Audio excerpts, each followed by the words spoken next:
لا إله إلا الله.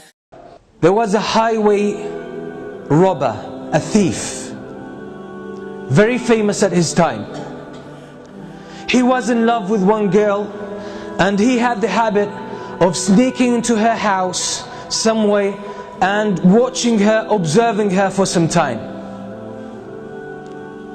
And in night he would go and attack caravans, Hajj caravans, travelers, and he would strip them of their property and their wealth and their belongings.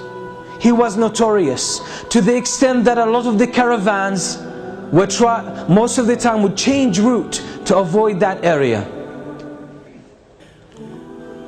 One night he climbs up the wall of the house of that girl that he loves, and he sneaks into the house, and as he was making his way into the house, someone was praying Qiyam al-Layl. Someone was standing before Allah subhanahu wa ta'ala and praying at night alone, reciting the words of Allah subhanahu wa ta'ala, أَلَمْ يَأْنِ لِلَّذِينَ آمَنُوا أَن تَخْشَعَ قُلُوبُهُمْ لِذِكْرِ اللَّهِ. Hasn't the time come yet for the believers that their hearts pay heed and feel humility to the words of Allah? Hasn't that time come yet? And the words shook him and grabbed his heart, and he was moved deep inside. It hit a chord. He started thinking about these words, and he forgot the main reason why he came to this house. And the only response that was on his tongue, his spontaneous response, was Bala ya Rabbi qad an. Indeed, my Lord, the time has come. And that moment he changed.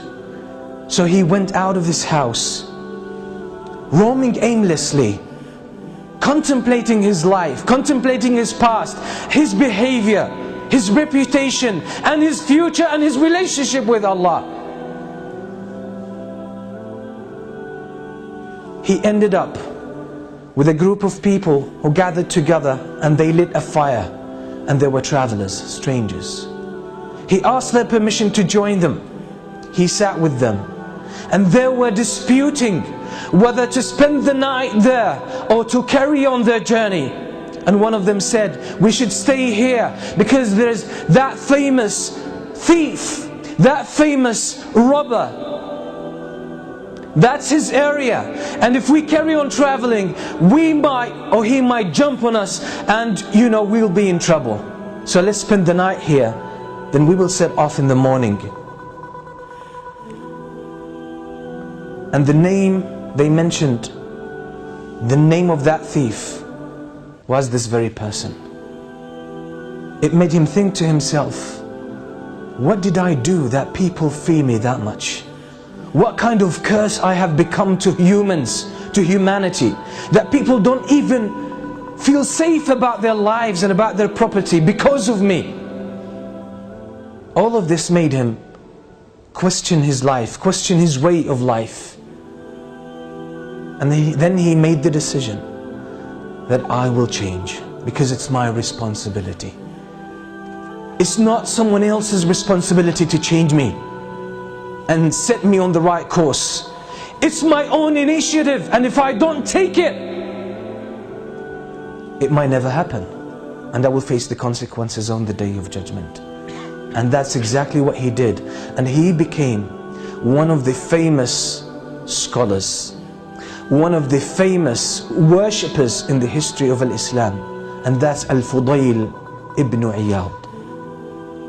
That's the story of Al-Fudayl ibn Iyad. Until today, the books that talk about our relationship with Allah subhanahu wa ta'ala, how to purify ourselves, how to become better Muslims, better believers, have dozens of his beautiful statements full of wisdom, who was one day a thief, famous one. What does that tell us? What lessons can we take from this story? Is that it's our responsibility to change. Life in general is about change. The whole story of life is a game of change. If you play it well, you'll end up in paradise. But if you don't understand the rules of the game, you'll end up in the hellfire. And it's your responsibility to seek that knowledge and act upon it.